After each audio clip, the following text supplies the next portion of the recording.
ಚೇತನಾ ಚೇತನ ಜಗನ್ನಿಯಂತ್ರೇ ಅಶೇಷ ಸಂವಿದೆ ನಮೋ ನಾರಾಯಣಾಯ ಚ ಸರ್ವಶಕ್ರಾದಿವಂದಿತ. ಇವರು ಅದ್ವೈತದಲ್ಲಿ ಪಾಪ್ಯುಲಾರಿಟಿ ಬರಲಿಕ್ಕೆ ಕಾರಣ ದ್ವೈತದ ಕಾನ್ಸೆಪ್ಟ್ ಅರ್ಥ ಆಗಿಲ್ಲ, ಅದಕ್ಕೆ ಬರ್ತಾ ಇಲ್ಲ. ಅರ್ಥ ಮಾಡಿಸ್ಬೇಕು, ಬೈತಾ ಕೊಡ್ಬೇಕಾಗಿಲ್ಲ, ಅರ್ಥ ಮಾಡಿಸ್ಬಿಟ್ರೆ ಮುಗಿಲ್ಲ.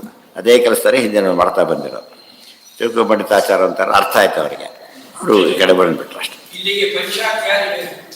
ಹೌದು, ಅದಕ್ಕೆ ಪಂಚಾಖ್ಯಾತಿವಾದ. ಇದಕ್ಕೆ ಆ ಒಂದು ಅರ್ಧ ಶ್ಲೋಕಕ್ಕೆ, ಒಂದು ಶ್ಲೋಕಕ್ಕಲ್ಲ ಅರ್ಧ ಶ್ಲೋಕಕ್ಕೆ ಬರೆದಿರೋದೇ ಬಿಡ್ತಾ.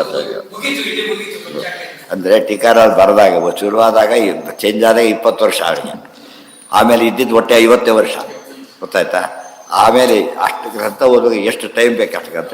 ಬರೀ ನಮ್ಮದನ್ನು ಓದಲಿಕ್ಕೆ ಟೈಮ್ ಸಿಗಲ್ಲ, ಎಲ್ಲ ಮತ ಓದಿ ಖಂಡನೆ ಮಾಡ್ಬೇಕಂತ ಆಚಾರ ಮತ ಅರ್ಥ ಮಾಡ್ಕೊಂಡು ಅದು ತಿಳಿಸ್ಬೇಕು.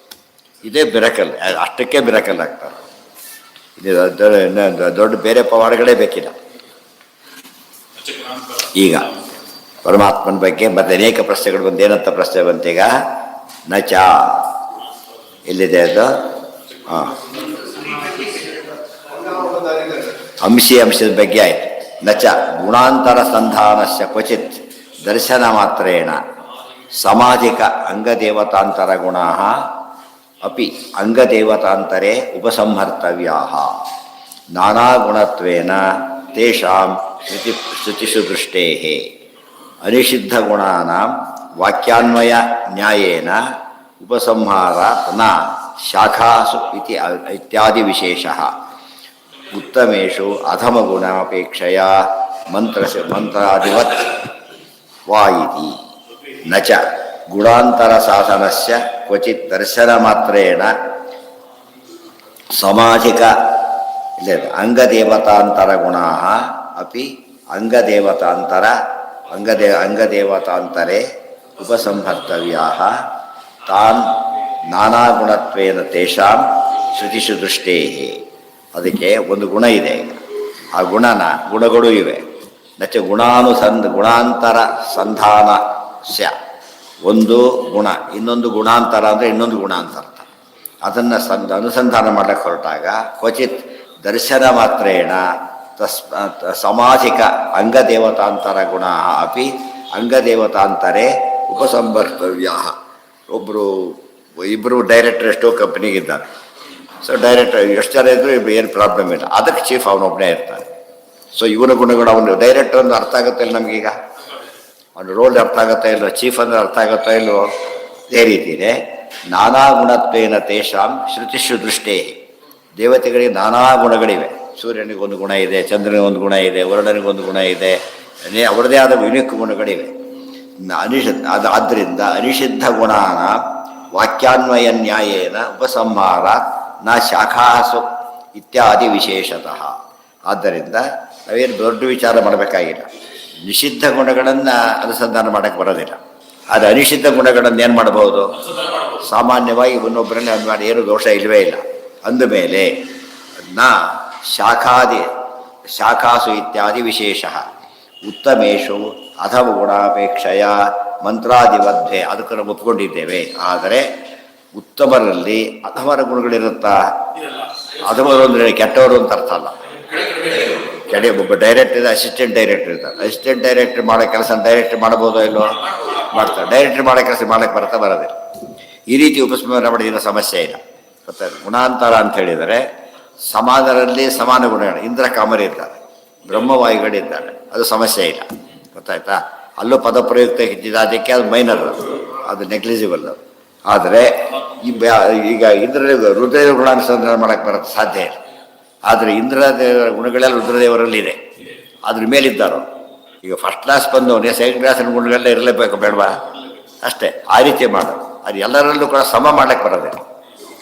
ಯಾವ ಕಂಪ್ಯಾಟಿಬಲ್ ಗುಣ ಮಾತ್ರ ಮಾಡೋಕ್ಕೆ ಬರುತ್ತೆ ಹೊರತು ಅಗ್ನಿಯಲ್ಲಿ ಈ ತಣ್ಣನೆ ಗುಣ ಮಾಡೋಕ್ಕೆ ಬರುತ್ತಾ? ತಂಪು ಮಾಡೋಕ್ಕೆ ಬರೋದಿಲ್ಲ. ಅದಕ್ಕೇನೆ ಆಚಾರ ಬರ್ತಾ ಇದ್ದಾರೆ, ನೋಡಿದರು. ಅದು ದೊಡ್ಡ ಬದರಿ ಆ ಬದರಿ ಹೋದಾಗ ಇವರು ಇಲ್ಲಿ ಎಂಟರ್ ಆಗ್ತಾ ಇದ್ದಾರೆ. ಅಲ್ಲಿದ್ದವ್ರು ನೋಡ್ತಾ ಇದ್ದಾರೆ, ಯಾರಿದು ಯಾರೋ ಎಷ್ಟು ಬರ್ತಾ ಇದ್ದಾರಲ್ಲ ಅಂತ ನೋಡಿದರು. ಒಂದು ಸರ್ತಿ ಅಂದ್ಕೊಂಡ್ರು, ಅವ್ರು ತೇಜಸ್ ನೋಡಿದ ತಕ್ಷಣ ಹಬ್ಬ ಸೂರ್ಯ ಇರ್ಬೋದು ಬಹುತ ಅಂದ್ಕೊಂಡ್ರು. ಗೊತ್ತಾಯ್ತಾ? ಆಮೇಲೆ ಅನ್ನಿಸ್ತು ಇಲ್ಲ, ಸೂರ್ಯ ಇರೋ ಚಾನ್ಸ್ ಇಲ್ಲ. ಅದಕ್ಕೆ ಸ್ವಯಂ ಏಕಾಂತ ಕರೋ ದಿವಾಕರ, ಅದು ತೀಕ್ಷ್ಣ ಕಿರಣ, ಕಣ್ಣು ಕುಕ್ಕಬೇಕು, ಹಾಗಾಗ್ತಾ ಇಲ್ಲ. ಗೊತ್ತಾಯ್ತಾ? ಆದ್ದರಿಂದ ಆ ಸೂರ್ಯನ ಬೆಳಕಿದೆ, ಆದರೆ ಸೂರ್ಯನ ಇದಿಲ್ಲ, ಕಡುಪುಕ್ಕಿ ಅವೆಲ್ಲ ಇಲ್ಲ. ಚಂದ್ರ ಅಂತ ಅನ್ಕೊಂಬೇಡ ಅಂತ ಕೇಳಿದರೆ ಅತಿ ಶಾಂತ ಉಪರ್ನಿಶಾಕರ, ಈ ಪ್ರಖರತೆ ಚಂದ್ರನಲ್ಲಿಲ್ಲ. ಗೊತ್ತಾಯ್ತಾ? ಆ ಚಂದ್ರನಲ್ಲಿ ಬೆಳದಿಂಗಳ ಗುಣ ಇದರಲ್ಲಿದೆ, ಆದರೆ ಚಂದ್ರನಲ್ಲಿ ಪ್ರಖರತೆಯೂ ಇದೆ. ಸೂರ್ಯನ ಪ್ರಖರತೆ ಇದೆ, ಚಂದ್ರನ ಸೌಮ್ಯತೆ ಎರಡೂ ಇದೆ. ಅಂದಮೇಲೆ ಅವರಿಬ್ಬರಿಂದ ಬೇರೆ ಆಗಿರಬೇಕು. ಇಲ್ಲವ್ರು ಇಬ್ಬರಲ್ಲಿ ಒಂದೊತ್ತು ಮಾಡಿಬಿಡ್ತಿದ್ರು, ಆಗಲಿಲ್ಲ. ಎಲ್ಲ ಎಲಿಮಿನೇಟ್ ಮಾಡ್ತಾ ಬಂದರು. ಕೊನೆಯೇ ತೀರ್ಮಾನ ಮಾಡಿದ್ರು ಇಬ್ಬರಲ್ಲಿ ಒಬ್ರು ಇರಬೇಕಷ್ಟೇ. ಹತ್ತಿರ ಬರ್ತಾ ಹೋದ್ರೆ ಕ್ಲಾರಿಟಿ ಬರ್ಲಿಕ್ಕೆ ಶುರುವಾಯಿತು. ಎಲ್ಲ 32 ಲಕ್ಷಣ, ಇಂಥ ಲಕ್ಷಣ ಸೂರ್ಯದಲ್ಲಿ ಕಾಣಲಿಕ್ಕೆ ಸಾಧ್ಯ ಇಲ್ಲ ಅನ್ಕೊಂಡ್ಬಿಟ್ಟು ಕೊನೆಯೇ ತೀರ್ಮಾನ ಮಾಡಿದರು, ಬ್ರಹ್ಮ ವಾಯು ಇಬ್ಬರಲ್ಲಿ ಒಬ್ಬರಾಗಿರ್ಬೇಕಷ್ಟೇ, ಇನ್ಯಾರಾಗಿರೋ ಚಾನ್ಸ್ ಇಲ್ಲ. ಬ್ರಹ್ಮ ಅಥವಾ ವಾಯು ಇಷ್ಟಾಗಿರ್ಬೇಕು. ಆಮೇಲೆ ಯೋಚನೆ ಮಾಡಿದ್ರು, ಇವ್ರು ಬ್ರಹ್ಮದೇವರಲ್ಲ, ಯಾಕೆ ಅವತಾರ ಇಲ್ಲ ಅಂದರೆ ಇವ್ರು ಏನಾಗಿರ್ಬೇಕು, ವಾಯುದೇವರ. ಇದು ಏನಂತಾರು ಪರಿಶೇಷಕ್ಕೆ ಬಂದರು. ಕೊನೆಗೆ ಪರಿಶೇಷ ಅಂದ್ರೇನು? ಇಬ್ಬರೆಲ್ಲ ಅವರೊಂದು ಇನ್ನೊಬ್ಬರಾಗಿರಲೇಬೇಕು. ಈ ಥರ ಮಾಡೋದು. ಇದೆಲ್ಲ ಯಾತಕ್ಕೆ ಹೇಳ್ತಿರೋದು ಅಂದರೆ, ಈ ರೀತಿ ಗುಣಗಳನ್ನು ಉಪಸಂಹಾರ ಮಾಡೋಕ್ಕೆ ಬರುತ್ತೆ. ಸಮಾಜದಲ್ಲಿ ಸಮಾನ ಗುಣ ಮಾಡಬಹುದು, ಉತ್ತಮರಲ್ಲಿ ಅಧಮರ ಗುಣಗಳು ಮಾಡಬಹುದು. ಬೇರೆಯವ್ರಿಗೆ ದೇವ್ರ ಗುಣ ನಮ್ಮಲ್ಲಿ ಮಾಡ್ಕೊಳ್ಳೋಕೆ ಬರೋದಿಲ್ಲ ನಾವು. ಗೊತ್ತಾಯ್ತಾ? ನಾವು ದೇವರಲ್ಲಿ ಒಂದಿದೆ, ದೇವರು ಮಿನುಕ್ ಸ್ವಾತಂತ್ರ್ಯ ನಮ್ಮಲ್ಲಿಲ್ಲ. ಆ ದೇವರಲ್ಲಿ ಒಂದು ಕೂಡ ಇಲ್ಲ, ಏನೋ ಅಸ್ವಾತಂತ್ರ್ಯ ಇಲ್ಲ. ನಾವು ಹೆಮ್ಮೆ ಪಡ್ಬೋದು, ಏನೋ ದೇವರು ನಿಮಗೆ ಅಸ್ವಾತಂತ್ರ್ಯ ಇಲ್ಲ. ಅದಕ್ಕೆ ದಾಸರು ಮಾಡ್ತಾರೆ, ನಾನೇಕ ಪರದೇಶಿ ನಾನೇಕ ಬಡವರು ಅಂತ ಹೇಳ್ಬೇಕಾರೆ, ನೀನು ಪರದೇಶಿ ನಾನಲ್ಲ, ನಿಮ್ಮ ಅಪ್ಪ ಅಮ್ಮನ ಹೆಸರು ನೋಡಂತೆ ಯಾರು ಗೊತ್ತಿಲ್ಲ. ನಮಗೆಲ್ಲ ದೊಡ್ಡ ಲಿಸ್ಟೇ ಕೊಡ್ತೀವಿ ನಾವು ಬೇಕಾದ್ರೆ.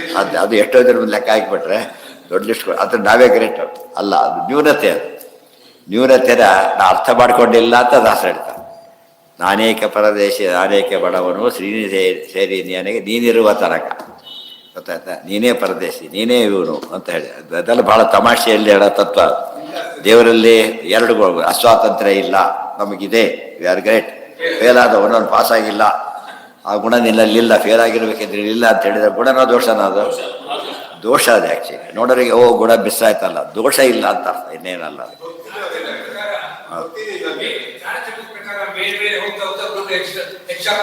ಕೆಳದಲ್ಲಿ ಎಲ್ಲ ಗುಣಗಳು ಕೂಡ ಬೇಲೋದಲ್ಲಿ ಅರ್ಥ ಆಯ್ತಾ? ಒಂದು ಸಮುದ್ರದಲ್ಲಿ ಎಷ್ಟು ಬಾವಿ ಬೇಕಾದ್ರೆ ಅನಂತ ಬಾವಿ ಇರ್ಬೋದು, ಆದರೆ ಒಂದು ಬಾವಿಲಿ ಒಂದು ಸಮುದ್ರ ಕೂಡ ಇರ್ಲಿಕ್ಕೆ ಸಾಧ್ಯ ಇಲ್ಲ. ಅದಕ್ಕೇನಂತಾರೆ, ಹೆಚ್ಚಿದ್ದಾಗ ಕಡಿಮೆ ಅದರಲ್ಲಿ ಇರ್ತಾರೆ. ಸಂಭವ ಅಂತ ಪ್ರಮಾಣಕ್ಕೆ ಸಂಭವ ಯುಕ್ತಿಯಲ್ಲಿ ಸೇರಿಬಿಡತ್ತೆ, ಅಷ್ಟು ಸಪರೇಟ್ ಅಲ್ಲ. 100ರಲ್ಲಿ 10 ಇದೆ ಅಂದರೆ ಒಪ್ಪೋದು, 10ರಲ್ಲಿ 100 ಇಲ್ಲ, 100ರಲ್ಲಿ 10 ಇದೆ, 1000ದಲ್ಲಿ 100 ಇದೆ, 100ರಲ್ಲಿ 1000 ಇಲ್ಲ.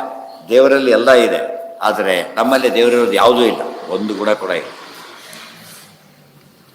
ಆ ಥರ ಅನುಸಂಧಾನ ಮಾಡಿದಾಗ ಬೇರೆ ಬೇರೆ ಶಾಖೆಗಳಲ್ಲಿ ಹೇಳ್ತಾರೆ ಅಂಥೇಳಿ ವಿವಾದಕ್ಕೆ ಕಾರಣ ಇಲ್ಲ. ಎಲ್ಲ ಗುಣಗಳನ್ನು ಉಪಸಂಹಾರ ಮಾಡಕ್ಕೆ ಕೊಟ್ಟಾಗ ಉಪಾಸಕ ಇದ್ದಾರೆ, ಉಪಾಸ್ಯ ವಸ್ತು ಇದೆ, ಆದರೆ ಯಾವ ರೀತಿ ಮಾಡಬೇಕು ಅಂತ ಹೇಳಿರ್ತಾರೆ. ಆದ್ದರಿಂದ ಶಾಖೆಗಳಲ್ಲಿ ನಿರೂಪಣೆಯಲ್ಲಿ ವ್ಯತ್ಯಾಸ ಇರಬಹುದೇ ಹೊರತು ವಿವಾದ ಇಲ್ಲ. ವಿರೋಧ ಬೇರೆ, ವ್ಯತ್ಯಾಸ ಬೇರೆ. ವಿರೋಧ ಬೇರೆ, ವ್ಯತ್ಯಾಸ ಬೇರೆ. ಆದ್ದರಿಂದ ಅದು ಮಾಡಕ್ಕೆ ಬರುತ್ತೆ. ಅಂಗಾಮಬದ್ಧರು ಅಂದ್ರೇನು? ಪರಿವಾರ ದೇವತೆಗಳು ಅಂಗಾಮಬದ್ಧರು. ಪರಿವಾರ ದೇವತೆಗಳಲ್ಲಿ ಮುಖ್ಯಸ್ಥರ ಗುಣ ವಿಜಿಕ್ಕಾಗಿರೋದಿರ್ಲಿಕ್ಕೆ ಸಾಧ್ಯ ಇಲ್ಲ. ಆದ್ದರಿಂದ ಎಂದೂ ಕೂಡ ನಮಗೆ ಯಾವುದೇ ಶಾಖೆಯಲ್ಲೂ ಕೂಡ ಈ ವ್ಯತ್ಯಾಸ ಬರಲಿಕ್ಕೆ ಸಾಧ್ಯ ಇಲ್ಲ. ಆದ್ದರಿಂದ ಯಾವನ್ನ ಅನುಸಂಧಾನ ಮಾಡಬೇಕು ಅಂತ ಹೇಳ್ತಾರೋ ಅವು ಅವರಲ್ಲಿ ಮಾತ್ರ ಇರೋ ಕೂಡ ಎದ್ದು ಕಾಣುತ್ತೆ. ಪರಿಚಯ ಮಾಡಿಕೊಡ್ಬೇಕಾದ್ರೆ ಇವರು ಸ್ಟಾಫ್ ಅಂತ ಮಾಡಿಕೊಟ್ರೆ ಮುಖ್ಯಸ್ಥನ್ನ ನಾವು ಸ್ಟಾಫಲ್ಲಿ ಒಬ್ರು ಅಂತ ಮಾಡಬೇಕಾಗುತ್ತಾ? ಸ್ಟಾಫಲ್ಲಿ ಒಬ್ಬರು ಕರೆಕ್ಟೇ ಅಲ್ಲ, ಎಲ್ಲರಲ್ಲೂ ಗುಣ ಇದೆ. ಚೀಫ್ ಅಂತ ಅದಕ್ಕೆ ಬರ್ತದೆ. ಸೊ ದೇವರು ಹಾಗೆ ತಿಳಿಬೇಕು ಯಾವಾಗಲೂ, ಅಷ್ಟೇ ಹೊರತು ಏನೂ ತಿಳಿದಕ್ಕೆ ಬರೋದು. ಉಪಾಸನೆ ಅಂದರೆ ಹಾಗಿರಬೇಕು. ಹಾಗಿದ್ದರೆ ಅತಿ ಮುಖ್ಯ ಉಪಾಸನೆ ಯಾವ ಗುಣಕ್ಕೆ ಮಾಡಬೇಕು ಅಂತ ಪ್ರಶ್ನೆ.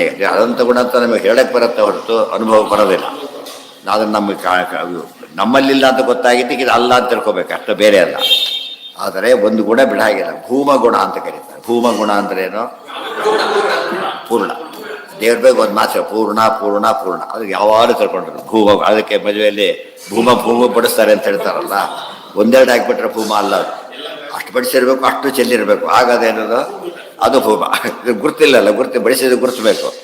ಅದ್ರಿಂದ ಏನಾಗಿರ್ಬೇಕು ಅಂತ ಕೇಳಿದ್ರೆ ಅವೆಲ್ಲ ಕೂಡ ಶೇಷ ಇರಬೇಕಲ್ಲ, ಅದನ್ನು ಭೂಮ ಅಂತ ಕರೀತಾರೆ. ಅದು ನೋಡಿ ಕಾಪಿ ಮಾಡಿದ್ದ ಆ ಭೂಮತ್ವ ಆ್ಯಕ್ಚುಲಿ ಬರೋದೇ ಇಲ್ಲ. ದೇವರ ಭೂಮತ್ವ ಯುನಿಕ್. ಅದು ಯಾವ ಎಕ್ಸಾಂಪಲ್ ಕೊಡೋಕ್ಕೆ ಸಮುದ್ರ ಪೂರ್ಣ, ಅದು ಪರಿಪೂರ್ಣ ಗುಣಾರ್ಣವಾಯ. ಅದಕ್ಕೆ ಸಮುದ್ರನೇ ಸಾಧ್ಯ ಹೇಗೋ ಹಾಗೆ. ಆದ್ದರಿಂದ ಭೂಮಗುಣವನ್ನು ಮಾತ್ರ ಮರಿಬೇಡಿ. ಅದಕ್ಕೆ ನಾರಾಯಣಂ ಗುಣೈ ಸರ್ವೈರ್ ಉದೀರ್ಣಂ. ಉದೀರ್ಣ ಅಂದ್ರೆ ಏನು? ಪೂರ್ಣ. ಭೂಮ ಅಂತ ಅರ್ಥ. ಅದೇ ರೀತಿ ದೋಷದಿಂದ ದೂರ. ಎಷ್ಟು ಅಂದರೆ ಪೂರ್ಣ ದೂರ, ಸ್ವಲ್ಪ ಅಲ್ಲ. ಎಷ್ಟು ದೂರ? ಪೂರ್ಣ ದೂರ. ಆ ರೀತಿ ಇರಬೇಕು ದೇವರು. ಅಲ್ಲ, ಅದರಲ್ಲಿ ಕೂಡ ಏನಂತ ಬೇರೆ ಗುಣ ಅಲ್ಲದು. ಸತ್ತನ್ನು ಏನಂತ ಉಪಾಸನೆ ಮಾಡಬೇಕು? ಪೂರ್ಣ ಸತ್, ಜ್ಞಾನ, ಪೂರ್ಣ ಜ್ಞಾನ. ಇಲ್ಲ ಚೂರು ಚೂರು ಅಭ್ಯಾಸ ದೇವರಾಗೋದೇ ಇಲ್ಲ ಅಂತ. ಆ ಭೂಮತ್ವನ ಇದಕ್ಕೆ ಸೇರಿಸಬೇಕು. ಅರ್ಥ ಆಯ್ತಾ? ಸಕ್ಕರೆ ಹಾಕು, ಸರಿಯಾಗಿ ಹಾಕು, ಅರ್ಥ ತಾನೇ ಅದಕ್ಕೀಗ. ಹೋಗಿ ಬಂದ್ಬಿಟ್ಟೆ ಅದು ಶುರು ಬಿಟ್ಟ ಲೋಟಕ್ಕೆ. ಹಾಗಲ್ಲ, ಪ್ರಪೋರ್ಷನೇಟಾಗಿ ಹಾಕು. ದೇವರಲ್ಲಿ ಏನು ಹೇಳಬೇಕು? ಪೂರ್ಣತೆ ಹೇಳಬೇಕು. ಆದರೆ ಹೊಸ ಗುಣ ಆಗಲಿಲ್ಲ ಇದು. ಪ್ರತಿಯೊಂದು ಗುಣದ ಕ್ವಾಲಿಟಿ, ಪ್ರತಿಯೊಂದು ಗುಣ ಕೂಡ ಏನಂತ ಉಪಾಸನೆ ಮಾಡಬೇಕು? ಪೂರ್ಣ ಬಲ, ಪೂರ್ಣ ಜ್ಞಾನ, ಪೂರ್ಣ. ಹಿಂದೆ ಬಂತಲ್ಲ, ನಿನ್ನೆ ಬರಲಿಲ್ಲ ಅದು? ಎಷ್ಟು ಚೆನ್ನಾಗಿದೆ ವಾಕ್ಯ, ನೋಡಲಿಲ್ಲ ಅದನ್ನು? ಪ್ರತಿಯೊಂದು ನೋಡಿ, ಇಲ್ಲಿ ಬಂದಿದೆ. ಸತ್ಯಂ ಸತ್ಯಂ ಪೂರ್ಣಂ ವಿಜ್ಞಾನಂ ಪೂರ್ಣಂ ಕೃತಿ ಪೂರ್ಣ ನಿಷ್ಠಾಪೂರ್ಣ ಶ್ರದ್ಧಾಪೂರ್ಣ ಮತಿ ಪೂರ್ಣ ಸುಖಂ ಪೂರ್ಣಂ ಭೂಮಾ ಪೂರ್ಣ. ಪೂರ್ಣತೆಯೂ ಪೂರ್ಣ, ಮತ್ತೆ ಪೂರ್ಣತೆ ಕೂಡ ಪೂರ್ಣವಾಗಿದೆ. ಪೂರ್ಣ ಆತ್ಮ ಪೂರ್ಣೋ ನ ಅತ್ರ ಕಿಂಚಿತ್ ಊನಂ. ಪರಮಾತ್ಮ ಯಾವ ಗುಣದಲ್ಲೂ ಏನಿಲ್ಲ, ಅಪೂರ್ಣತೆ ಕಿಂಚಿತ್ ಕೂಡ ಇಲ್ಲ. ಇದು ದೊಡ್ಡ ಮಹಿಮೆ. ಆ ಭಕ್ತಿ ಭಾರಿ ಜಾಸ್ತಿ ಬರುತ್ತೆ. ಇಲ್ಲದವರು ಸಚ್ಚಿದಾನಂದ, ದೇವರು ಸ್ವಲ್ಪ ಸತ್ತಿದೆ, ಸ್ವಲ್ಪ ಆನಂದ ಇದೆ, ಸ್ವಲ್ಪ ಇದೆ, ಅದಲ್ಲ. ಅದಕ್ಕೆ ಹೇಳಿದ್ರಿ ಭೂಮ ಸತ್, ಭೂಮ ಜ್ಞಾನ, ಭೂಮ ಆನಂದ, ಭೂಮ ಸ್ವಾಮಿತ್ವ. ಗೊತ್ತಾಯ್ತಾ? ಆ ದೃಷ್ಟಿಯಿಂದ ಬೇರೆ ಗುಣ ಆಗಲಿಲ್ಲ ಇದು. ಬರೀ ಅಷ್ಟೇ ಹೇಳ್ಬಿಟ್ರೆ ಇಲ್ಲಿ ಬೇರೆಯವರೆಲ್ಲ ಇದೇ ಇರ್ತದೆ, ನಮಗಿಂತ ಜಾಸ್ತಿ ಮೇಲೆಯವರು ಇದೇ ಇರುತ್ತೆ. ಅದರಿಂದಾಗಿಯೇ ನಾನೇ ಅಹಂ ಸಚ್ಚಿದಾನಂದ ಹತ್ಕೊಂಡು ದೇವರಾದಾಗುತ್ತೆ ಅಷ್ಟೇ. ಆಗಲಿಲ್ಲ. ಪೂರ್ಣತೆ ಇಲ್ಲದ ಸತ್ತಾದಿಗಳು ನಮ್ಮಲ್ಲಿದ್ದರೆ ಪೂರ್ಣತೆ ಇರೋದು ಆತ್ಮಲ್ಲಿದೆ. ನಚ ವಿದ್ಯಾಕರ್ಮ ಅಲ್ಲಿಗೆ ಅಲ್ಲಿ ನಾಳೆ ಕಟ್ಟಿದ್ರು ಮಾಡೋಣ. ಅವತ್ತೇನಾಯ್ತು ಈಗ ಇದ್ದ ತಲೆ ಕೂಡಬೇಕು. ಆಗ ಮೊದಲೇ ಶ್ಲೋಕ ಅರ್ಥ ಆಗುತ್ತೆ. ಅಡು ಭಾಷ್ಯ ಎಲ್ಲದು ಉದೀರಣ ಅಂದರೆ ಪೂರ್ಣ ಅಂತ ಅರ್ಥ. ಸರ್ವ ಉದೀರಣಂ ಅನ್ನೋ ಪದ ಗೊತ್ತಾಗುತ್ತೆ.